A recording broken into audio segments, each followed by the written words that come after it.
ఆంధ్రప్రదేశ్ సంబంధించిన తాజా రాజకీయాలు మాట్లాడడానికంటే ముందు లేటెస్ట్ ఇష్యూ ఏంటంటే బడ్జెట్, కేంద్ర బడ్జెట్ ఆంధ్రప్రదేశ్కి ఎలా ఉంది అంటే కేంద్ర బడ్జెట్ ఎలా ఉంది అనేది అది ముఖ్యమంత్రి గారు చెప్పాలి. ముఖ్యమంత్రి గారు ఏమో చాలా బ్రహ్మాండంగా దాన్ని వెల్కమ్ చెప్తా ఉన్నాడు, చాలా అప్రిషియేట్ చేస్తూ మాట్లాడుతూ ఉన్నాడు. మరి ఆయన ఏ పాయింట్స్లో అప్రిషియేట్ చేస్తున్నాడో అది మాత్రం చెప్పలే. జనరల్ అప్రిషియేషను అంతా మీరు ఎన్డీఏలో నువ్వు కూటమిలో ఉన్నావు కాబట్టి నువ్వు దాన్ని పోయినట్లుంది తప్పితే అసలు వాళ్ళు ఏం చేశారో అది ఇప్పటికీ కూడా స్పష్టంగా వెంటిలేటర్ మీద ఉంటే ఆక్సిజన్ ఇచ్చారు కాబట్టి బాగుంది. ఆక్సిజన్ ఏంటి అనేది అర్థం కాదు. వెంటిలేటర్ పైన ఉన్నారు, ఆక్సిజన్ ఇచ్చినారంటే ఓకే, ఆక్సిజన్ ఇచ్చినారు అన్నంత మాత్రం పేషెంట్ ఇదేంట్లు కాదు కదా, అది తాత్కాలికమైన ఉపశమనమే కదా. నువ్వు అది చెప్పాలి. అటు కాకుండా నువ్వు ఇంత పొడుగు నువ్వే పొగిడితే నువ్వు అవాస్తవాలు మాట్లాడినట్లు ఉంటుంది. కాబట్టి ఏమంటే ముఖ్యమంత్రి గారి యొక్క రియాక్షన్ కరెక్ట్గా లేదు. నేను చెప్పేది ఏమంటే నీకు స్పెసిఫిక్గా ఆంధ్రప్రదేశ్ రాష్ట్రం గురించి వారు ఏం చేయలే. వారు ఇంత వాళ్ళు బీహార్ కోసం, ఢిల్లీ కోసం వారు చేశారు. ఆ రాష్ట్రాలకు సంబంధించిన వాళ్ళు మాకు కొంత చేశారని చెప్పినప్పుడు దానికి మనం అభ్యంతరం చెప్పాల్సింది లేదు. నీకు చేయకపోయినా సరే నీ ఆంధ్రప్రదేశ్ పేరే పలకలే వాళ్ళు. అసలు ఆంధ్రప్రదేశ్కి అదనంగా వారు ఏమి ఇచ్చారు? వారు దేంట్లోనే ఇవ్వలే. ఈవెన్ పోలవరం ప్రాజెక్టు విషయంలో కూడా పూర్తిగా అన్యాయం చేశారు. వారు చాలా క్లారిటీతో ఉన్నారు. 41.15 మీటర్స్ ఎత్తు వరకు మాత్రమే మేము నిర్వాసితులకు ఇచ్చే అమౌంట్ ఇస్తాము అని చెప్పి అది ఇప్పుడు చెప్పారు, గతంలో కూడా చెప్పారు. వారి అదే స్టాండ్ మీద ఉన్నారు. ఒక ఇంచు కూడా వారు ఆ స్టాండ్ నుంచి ముందుకు రాలే. నీవు పోనీ అమరావతి రాజధానికి వారు ఏమైనా ఇచ్చారంటే అమరావతి రాజధానికి ఇచ్చింది ఏం లేదు. నీకు వరల్డ్ బ్యాంక్ నుంచి అప్పు ఇప్పిస్తాము, హడ్కో నుంచి రుణం ఇప్పిస్తామని చెప్తున్నారు తప్ప నీకు వారు సెంట్రల్ గవర్నమెంట్ నుంచి వారి నిధుల నుంచి ఏమైనా ఇస్తామనేది కూడా వారు ఏం చెప్పలే. కనీసం గతంలో 1500 కోట్లను ఇచ్చారు, ఇప్పుడు అది కూడా చెప్పడంలే. కాబట్టి నువ్వు ఏం చేశారో దానికి చెప్పకుండా ఈవెన్ విశాఖ స్టీల్ ప్లాంట్ విషయంలో సరే ఒక క్లారిటీతో ఉన్నారు వారు. ప్రైవేటేషన్ మేము ఆపేస్తాం, క్యాప్టివ్ మైన్స్ ఇస్తాం, లేదంటే సేల్లో విలీనం చేస్తాం, మీరేమి పదే మీరు ఉద్యమాలు చేయాల్సిన పని లేదు, ఆందోళన చెందొద్దండి, మేము అర్థం చేసుకున్నామన్న వాటి కూడా ఇంతవరకు వాళ్ళ నోటింపడి రాలే. మేము ఇప్పుడు ఏదో ప్యాకేజ్ ఇచ్చాము, ఈ ప్యాకేజ్ ద్వారా లాభాలు తీసుకొని రండి, లాభాలు తీసుకొని వచ్చిన తర్వాత మళ్ళీ అవి విలీనం గురించి మాట్లాడదామని చెప్పి సెంట్రల్ మినిస్టర్స్ మాట్లాడుతూ ఉన్నారు. నేననేది ఏమంటే నీవు ఇచ్చిన అప్పులు కట్టేకే సరిపోతుంది. ఆ ప్యాకేజీలో వాడుకునేది 1100 కోట్లేనట. అప్పులు కట్టాలి, అప్పులు కట్టాలి. రెండోది 4-5 మాసాలుగా సక్రమంగా వారికి జీతాలు ఇవ్వలే, ఆ డ్యూస్ ఉన్నాయి. ఆ తర్వాత కొంతమందిని మీరు వీఆర్ఎస్ తీసుకోమన్నారు, ఆ వీఆర్ఎస్ తీసుకునే వాళ్ళకి కూడా నువ్వు ఆ డబ్బు చెల్లించాలి. కాబట్టి ఏమంటే నీవు ఓవరాల్గా చూసినప్పుడు నీవు చేసింది ఏం లేదు. అదనంగా ఏమి చేయకపోయినా సరే మాకు ఆక్సిజన్ ఇచ్చారంటే ఆక్సిజన్ ఇస్తేనే అప్రిషియేట్ చేస్తానంటే దానికి మేము చెప్పగలిగింది ఏం లేదు. అసలు ఆక్సిజన్ ఏంటి అనేది కూడా అర్థం కాదు. ఆక్సిజన్ ఏంటి అంటే విశాఖపట్నం స్టీల్ ప్లాంట్కి ఇచ్చిన డబ్బులు అది ముందే అనౌన్స్ చేసింది కదా. విశాఖ స్టీల్ ప్లాంట్కి ఇచ్చావు, అది కూడా ఆక్సిజనే తప్ప అదేమి పర్మనెంట్ సొల్యూషన్ కాదు. Everybody knows. ఈవెన్ కార్మిక సంఘాలంతా వెంటనే సమావేశమయ్యారు. వారు ఆ రోజు చెప్పారు ఇది పర్మనెంట్ సొల్యూషన్ కాదు, పర్మనెంట్ సొల్యూషన్ కావాలి, it is only a temporary solution అని చాలా క్లారిటీ ఇచ్చారు వాళ్ళు. తర్వాత విచిత్రం ఏమంటే ఆ విశాఖ స్టీల్లో ఉన్న అధికారులు కూడా అదే అభిప్రాయపడుతున్నారు. కాబట్టి నువ్వు అక్కడంతా అది ఆ పరిస్థితి ఉన్నప్పుడు అదే పోలవరం విషయంలో వాళ్ళు క్లియర్గా ఉన్నారు. రాష్ట్ర ప్రభుత్వానికి కూడా అర్థమైంది, ఈవెన్ ముఖ్యమంత్రి గారికి కూడా అర్థమైంది సెంట్రల్ గవర్నమెంట్ యొక్క వాళ్ళ స్టాండ్ ఏమిటనేది. మరి ఏ విషయంలో చేశారో వారు చెప్పాలి. గత 5 ఏళ్ళు అలాంటి వాళ్ళని కూడా చాలా సందర్భాల్లో మాట్లాడాం. 41.5 పెడితే ఎలా ఎత్తు తగ్గించేస్తున్నారు, ఎత్తు తగ్గించే కుట్ర జరుగుతుంది అని మాట్లాడాం చాలా సందర్భాల్లో. సో ఇప్పుడు అది అద్భుతం అని ఎలా చెప్తున్నారు? 41.5 దగ్గర నీటి నిల్వ 30,800 కోట్లు ఎంతో, ఇంకా బ్యాలెన్స్ అమౌంట్ 12,000 కోట్లు మాత్రమే. 18,000 కోట్లు ఆల్రెడీ ఇచ్చేసాము, 12,000 కోట్లు ఇస్తాము. 12,000 కోట్లు 5,000 కోట్లు ఇప్పుడు బడ్జెట్లో పెట్టామని చెప్తున్నారు. R&R ప్యాకేజ్ ఇచ్చే 10,000 కోట్లు ఎక్కడ ఖర్చు చేశారు? అసలు ఇప్పుడు ఖర్చు చేసింది లేదు కదా. ఆ 10,000 కోట్లు ఎక్కడి నుంచి వస్తాయి? మేమంటే 45.72 అనేది దానికి ఇది 150 ఫీట్ ఫస్ట్ DPR సెంటర్ మనం ఇచ్చింది. అది అన్ని ప్రభుత్వాలు అంగీకరించాయి, సెంట్రల్ గవర్నమెంట్ కూడా అదే పోయింది. వాళ్ళు 41.15 అనేది ఎప్పుడైతే తీసుకొని వచ్చారో దాన్ని అందరం కూడా ఖండించాం, ఇంక్లూడింగ్ తెలుగుదేశం పార్టీ కూడా ప్రతిపక్షంలో ఉన్నప్పుడు ఈయన ఎత్తు తగ్గించడానికి ప్రయత్నం చేస్తూ ఉన్నారు. దీన్ని ఖండిస్తున్నాము. మన రాష్ట్ర ప్రయోజనాలు నెరవేరవు, ఇది బహుళార్థక సాధక ప్రాజెక్టు మొత్తం ఇది కావాలని. తర్వాత మరోవైపు చంద్రబాబు నాయుడు గారు ఏం మాట్లాడుతున్నారు? గోదావరి జలాలు బనకచెర్ల వరకు తీసుకుపోతామని చెప్పి అది మాట్లాడుతున్నారు.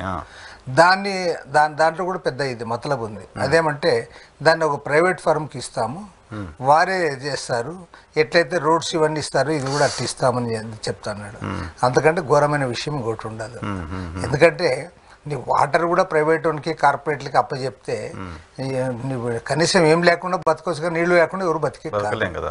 కాబట్టి ఏమంటే నీళ్ల పైన అధికారం అంతా కూడా వారికి ఇచ్చేస్తే రాబోయే రోజుల్లో ప్రజలు ఎవరు కూడా హర్షించరు.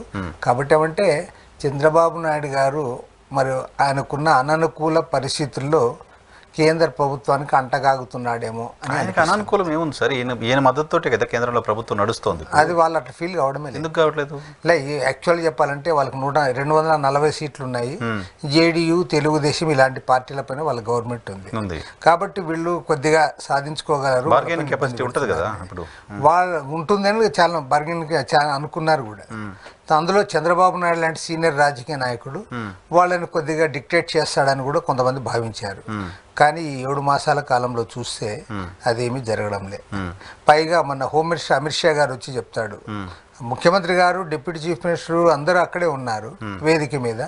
ఈ 7 మాసాల కాలంలో 3 లక్షల కోట్ల రూపాయల సహాయం, ఆర్థిక సాయం చేసింది కేంద్ర ప్రభుత్వం అన్నాడు.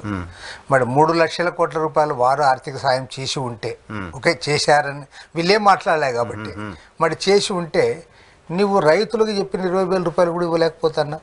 ఇవ్వలే. 7 మంత్స్ అయింది. 20,000 రూపాయలే. నన్ను అడిగితే మన ఎలక్షన్లో గట్టిగా ఆయనకు నిలబడి సపోర్ట్ చేసింది రైతులు. వాళ్ళకి ఇచ్చిన ఏకైక వాగ్దానం అదే, నువ్వు ఇస్తానన్నదే 20,000 రూపాయలు. ఆ 20,000 రూపాయలు ఇవ్వలే. తర్వాత ఫీజు రీఎంబర్స్మెంట్ స్టూడెంట్స్కి ఇవ్వలే. తల్లి దీవెన, అమ్మ ఒడి అవన్నీ అవేమీ ఇవ్వలే. కాబట్టి ఏమంటే నీవు వాళ్ళ 3 లక్షల కోట్ల రూపాయల ఆర్థిక సహాయం వారే చేసి ఉంటే నీవు ఈ చిన్నవి కూడా ఎందుకు నెరవేర్చలేకపోతా ఉన్నావు? కాబట్టి 2 కాంట్రాడిక్టరీ. ఏమైపోయింది మరి 3 లక్షల కోట్లు? అదే 3 లక్షల కోట్లు వారు ఇచ్చారా, వారు ఇవ్వలేదా, నీవేం చెప్పకపోతివి. ఆయన మాత్రం బాహాటంగా బహిరంగ సభలో మీ సమక్షంలోనే ఆయన చెప్పిపోయాడు. ఆయన చెప్తా అంటే మీరేమనలే. నిజమే ఇచ్చాడని చెప్పకపోతే, ఇవ్వలేదని చెప్పకపోతే మేము అడుగుతున్నాం. మేమేమంటారంటే మేము ఇవ్వలేదని మేమెందుకు అనాలి? ఇచ్చింటే నువ్వు చెయ్యి కార్యక్రమాలు. నీ దగ్గర ఇప్పుడు జీతాలు ఇవ్వాలంటే 1వ తేదీ నీకు ఉండవు. ఈవెన్ పెన్షన్లు ఇవ్వడానికి కూడా డబ్బులు ఉండడంలే, అప్పు చేస్తా అన్నావు. అంటే కనా కష్టంగా గవర్నమెంట్ నడుపుతుంది. తర్వాత 1,000 కోట్ల రూపాయలు కాంట్రాక్టులు చెల్లించాల్సిన బిల్లులన్నీ కూడా పెండింగ్లో ఉన్నాయి. వాళ్ళందరూ కూడా ప్రభుత్వం పైన ఎంతో ఒత్తిడి చేస్తూ ఉన్నారు. చిన్న కార్యక్రమాలు చేపట్టడానికి కూడా నిధులు లేవు. ఇచ్చిన వాగ్దానాలు అమలు చేయలేకపోతా ఉన్నాం. ఆయన మాత్రం మేము 3 లక్షల కోట్లు ఇచ్చామని చెప్పి ఆయన చెప్తే ఏం మాట్లాడలేదు, చప్పట్లు కొడతాను. చంద్రబాబు నాయుడు గారు కూడా చెప్తున్నారు 6 లక్షల కోట్లు పెట్టుబడులు తీసుకొచ్చామని చంద్రబాబు నాయుడు గారు చెప్తున్నారు. 3 లక్షల కోట్లు ఇచ్చామని అమిత్ షా చెప్తున్నారు. జనసేన చెప్తుంది 4 లక్షల కోట్ల రూపాయలు మేము కూటమిగా తెచ్చామని చెప్తుంది.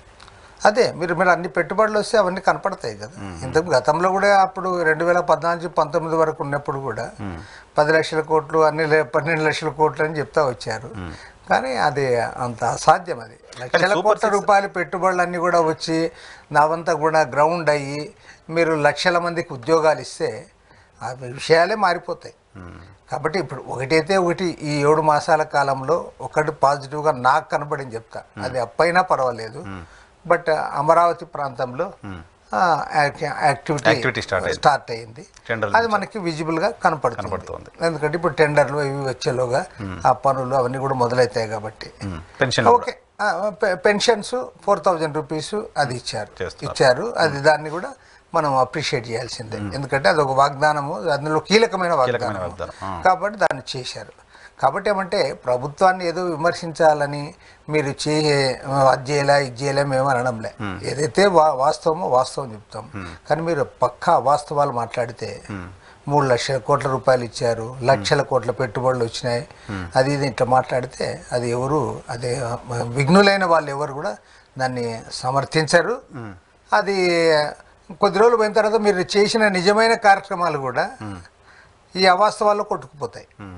ఏం మాట్లాడినా కూడా వీళ్ళు ఏవో చెప్తా అంటారు లేనిదానికి వస్తుంది, సీరియస్నెస్ పోతుంది.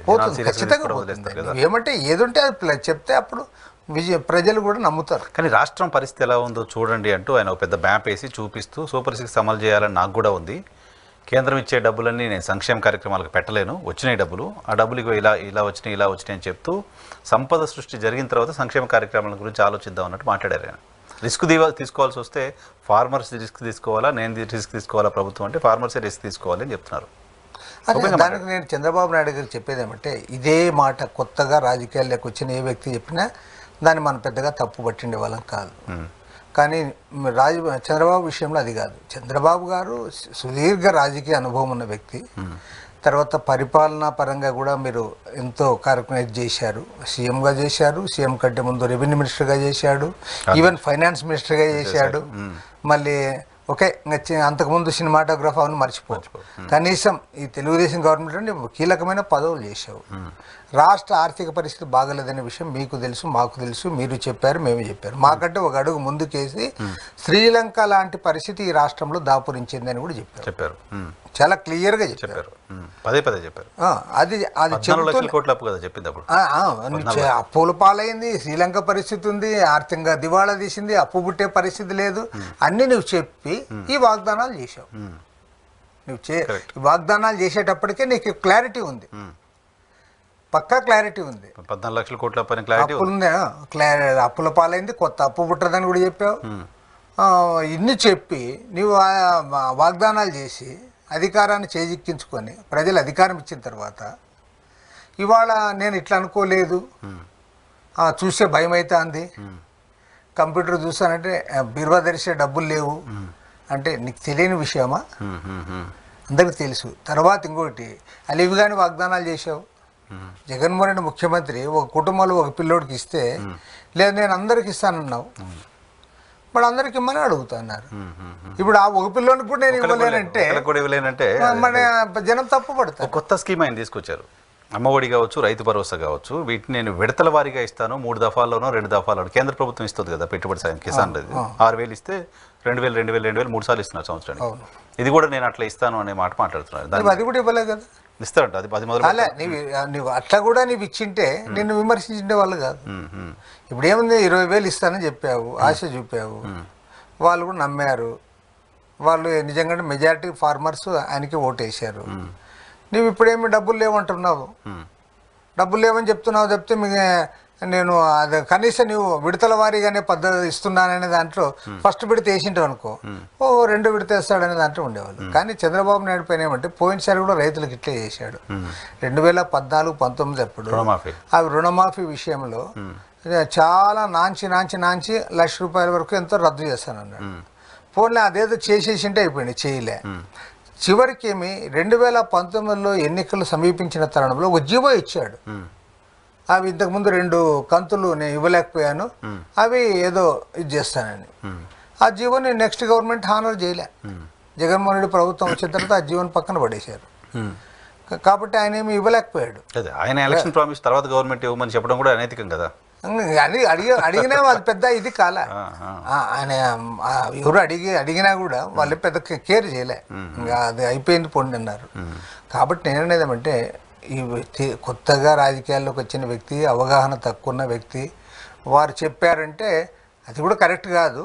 కనీసం ఏదో ఆయనకు తక్కువ కదా అనుకుంటారు. కానీ ఈయనకు అన్ని విషయాలు తెలిసి ఉండి చేశావు. తర్వాత ఇప్పుడు వీళ్ళు ప్రచారం, మేము ప్రధానంగా విభేదించేది ఏమంటే, చంద్రబాబు నాయుడు గారు వాస్తవ పరిస్థితులు ఈ రకంగా ఉన్నాయి, ఇప్పుడున్న దాంట్లో నేను ఇది చేస్తాను, ఇది మళ్ళీ చేస్తాను అని అట్లా చెప్తే ఎవరికి తప్పులేదు.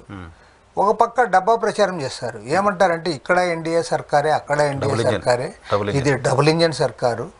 డబుల్ ఇంజన్ అంతంగా డబుల్ ఇంజన్ కొట్టి ఎట్లయితే రైలు అంత స్పీడ్గా పోతుంది, ఇప్పుడు మాది అట్లా పోతుంది అభివృద్ధి అన్నావు. మరి నీవు అంత అభివృద్ధి అయ్యేటట్లుంటే ఆడ స్టూడెంట్స్కి ఫీజు రియంబర్స్మెంట్ ఎక్కువ, వాళ్ళకి ఇబ్బందులు పెడితే అప్పుడు అది జనం చూస్తారు కదా, ఖచ్చితంగా చూస్తారు. తర్వాత రైతులకి ఇంతో మన ఈరోజు భారతదేశంలో మిగతా అన్ని వర్గాల కంటే కూడా ఎక్కువ ఇబ్బందులు పడుతున్నది రైతాంగమే. దేశవ్యాప్తంగా రైతాంగ పోరాటాలు జరుగుతూ ఉన్నాయి.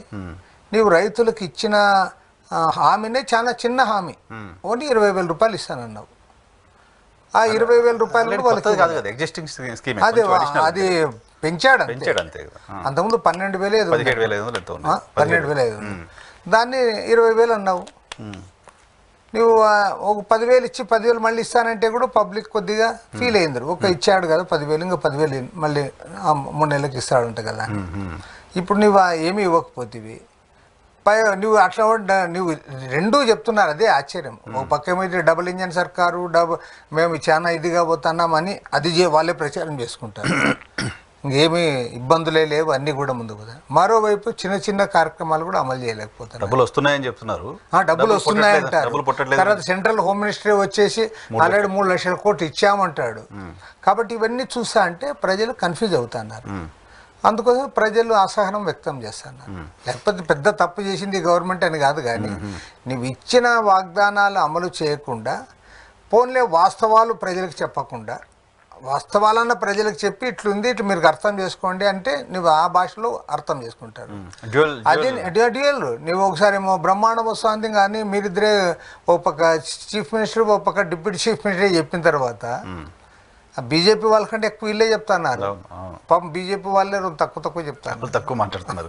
వాళ్ళు వాస్తవాలు తెలిసే వాళ్ళకి తెలుసు కాబట్టి మేనిఫెస్టో విషయంలో కూడా పక్కనే పెట్టారు, ఇవన్నీ అమలయ్యే కాదనుకున్నారేమో.